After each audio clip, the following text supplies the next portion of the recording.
سلام. وقت همگیتون خوش، دلتون شاد، لبتون خندون، تنتون سلامت. خسته هم نباشید. اما من خستم ولی شما خسته نباشید. خیلی هم خستم. باور نمیکنید؟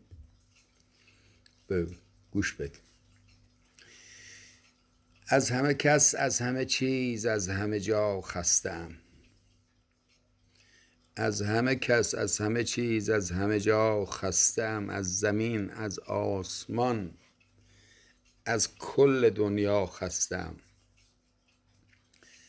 از سفید و از سیاه و سرخ و زرد، از جملگی از تمام خلق دنیا زشت و زیبا خستم.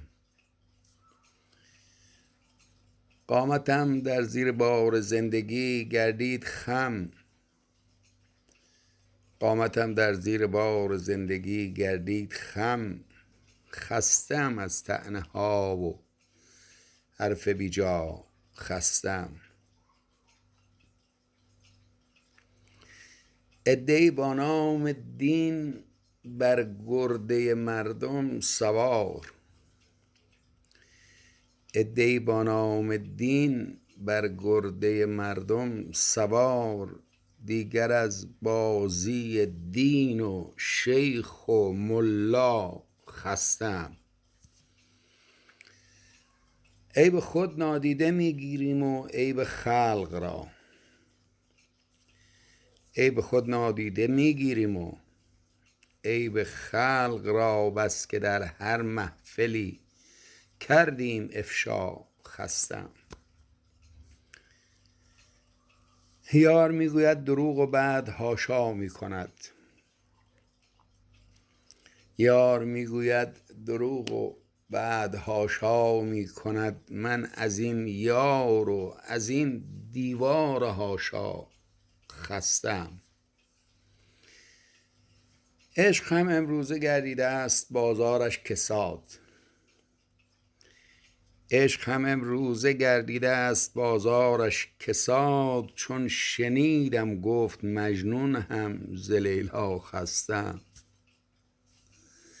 عشق هم امروز گردیده است بازارش کساد.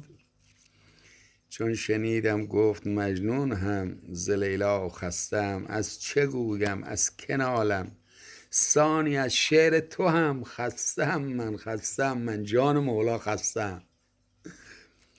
از چه گویم از که نالم ثانی از شعر تو هم خستم. من خستم، من جان مولا خستم. نه خسته نیستم، شما خسته نباشید. دل همتون شاد، لبتون هم خندون.